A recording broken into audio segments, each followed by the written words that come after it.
Caja de Abogados, Juan Casabela. ¿Qué tal, doctor? Buen día, ¿cómo estás?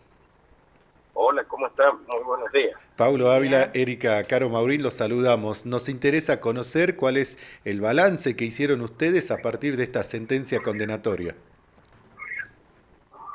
Sí, el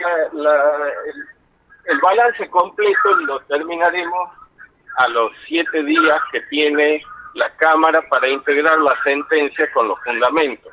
Claro, cuando se conozcan los Por fundamentos. ahora solo tenemos el veredicto. Bien, de cuánto dinero en montos globales estamos hablando? Mire, lo que ha quedado en claro es que a lo largo de más de 10 años Ujú. el cajero se alzó con más de 15 millones de pesos a valores históricos.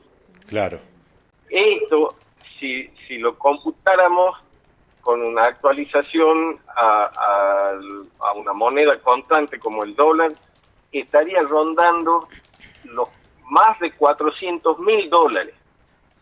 es A lo mucho largo de dinero. 10 años se levantaba con $40.000 anuales aproximadamente, Impresionante. a valores actuales. Sí.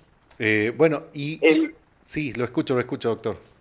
el- sí, frente a esa cantidad, ese daño tan grande, la extensión del tiempo, las modalidades que utilizó, porque el hombre al principio eran con anulaciones simples de los recibos que nadie le controlaba, que eso es lo más grave. Ahí aparece la primera sospecha de complicidades internas, porque no puede ser que un cajero rendía los recibos anulados, no entregaba, por supuesto, la plata de esos recibos anulados, y nadie le pedía los recibos anulados. Entonces, esto solo se podía dar porque nadie le pedía los recibos anulados. Ese es el primer punto, pero después de unos años ideó otra modalidad que fue la de una bicicleta financiera en los planes de pago. Ahí anulaba recibos de una cuota y los cubría con los recibos de la cuota siguiente, de manera que se hacía más compleja la detección de la defraudación. Sí. Y al último, incluso el día que lo despiden, que las autoridades de la caja lo citan al despacho de la presidencia, le hacen un acta con una escritura de una escribana y le piden que haga un descargo, y él se limita simplemente a reconocer que él solito actuaba, lo cual es increíble. Eso tiene el acta en la parte pertinente, no tiene más de una carilla, dice, no, sí, yo reconozco y reconozco que actuaba solo. Y lo repite 2 o 3 veces al solo. Sí. Y con eso lo despiden, pero el día que lo despiden se va con la caja del día anterior, y del día que lo despiden se va con 3,5 millones de pesos. Ah, tremendo. Sigue Eso, robando. eso surge el día de la audiencia, en las audiencias del juicio de la semana pasada. De modo que lo que quedó claro es lo que se llevó, pero quedó pendiente porque la Fiscalía fue bastante reticente en la participación en general de los abogados, y especialmente de los abogados que se constituyeron en querellantes, en averiguar las complicidades. No, como el cajero solo había declarado que actuó solito, no averiguó más.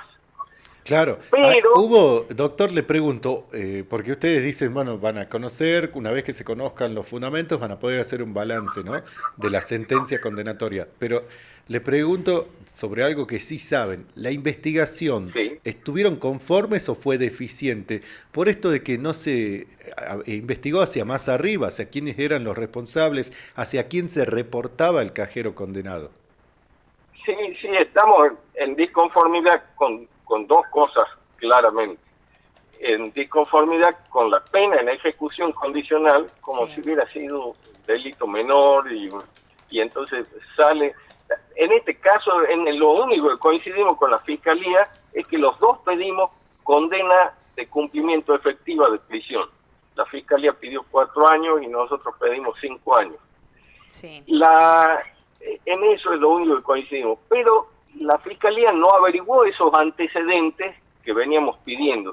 Se circunscribió a la sola circunstancia o confesión de que él actuaba solo, cuando en el juicio ahora pudimos detectar y ventilar y aclarar unos audios en virtud de los cuales él se comunicaba con otras personas que estaban al tanto de la irregularidad, incluso años antes de que esto surgiera. E incluso hubieron comunicaciones con la empresa del sistema informático contable para que registraran lo que estaba adeudado como pagado. Sí.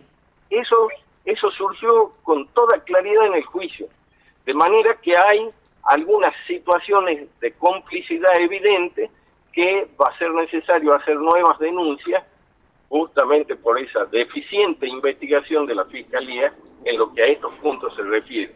Claro, así. Incluso Sí. los 3,5 millones que se llevan el día que lo despiden, y nadie le pide ninguna explicación de las cajas del día. Ya ahí ni siquiera anula ningún recibo, directamente no entrega la plata de los 2 últimos días y se alza con 3,5 millones de pesos el último día en que lo despiden. Claro, parece desde afuera, doctor, muy impensable que actúe así tan impunemente sin ningún tipo de complicidad. Mire, es a tal punto la falta de control es grosera que los propios defensores pedían que en realidad se compense la indemnización entre el propio imputado que no rendía y los responsables de pedirle la rendición de cuentas y del control. Ellos pedían que repartan la indemnización, eso pedía el defensor de él. ¿Quién estuvo en todo ese periodo al frente como autoridad de la Caja? ¿Quién o quiénes, doctor Casabela?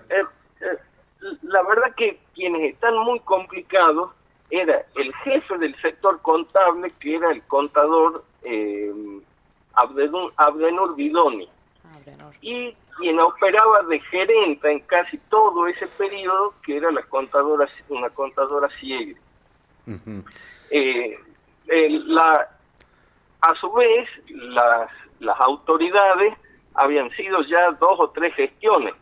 La última fue la gestión de la doctora Carabajal. Pero el sistema, incluso de la gerenta, era la contadora Siegri, ya se había enterado 2 años antes. En el juicio surge y se contacta un chat de mail, sí, por el cual una empleada y la propia contadora Siegri requerían informes de la situación de recibos anulados a la empresa que provee el sistema informático de contabilidad. Y la empresa informa ya 2 años antes de que salte la noticia, informa ya que habían varios casos de anulaciones por parte del cajero López. Y la contadora, como una liviana explicación que dio en juicio, dijo, no, bueno, a veces lo urgente tapaba las cuestiones importantes y eso quedó en el tintero. Pero es decir, ella ya estaba en conocimiento 2 años antes de esta mecánica. Diga que después, cuando se cambia la gerenta, bien digo, o jefa contable, que era la contadora, no va a salir en este momento, la nueva contadora apenas advierte 2 casos, la causa se inicia con 2 recibos, con la situación de 2 recibos anulados. Tremendo. Claro, y ahí se detecta el robo hormiga. ¿Qué contadora, perdón? Enseguida lo detecta la contadora Borghi, cuando suplanta a la contadora anterior, apenas detecta 2 casos, genera la denuncia.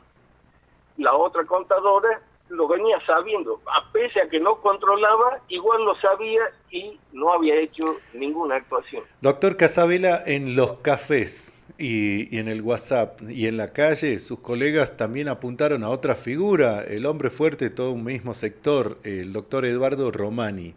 ¿Qué responsabilidad o injerencia tuvo en todo esto? Bueno, él era el tesorero al final de la gestión. Si bien, como bien digo, no se hicieron más averiguaciones de las participaciones de otros sectores, el único eslabón o indicio que tenemos es relativo a los últimos 3 millones y medio de pesos.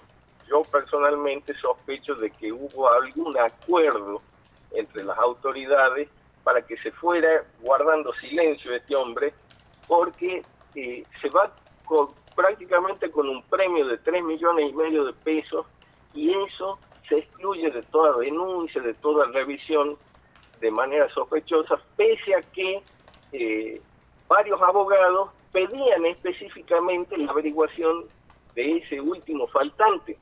Sí. O sea, ese último faltante lo habilita el doctor Romani, el tesorero, el ex tesorero.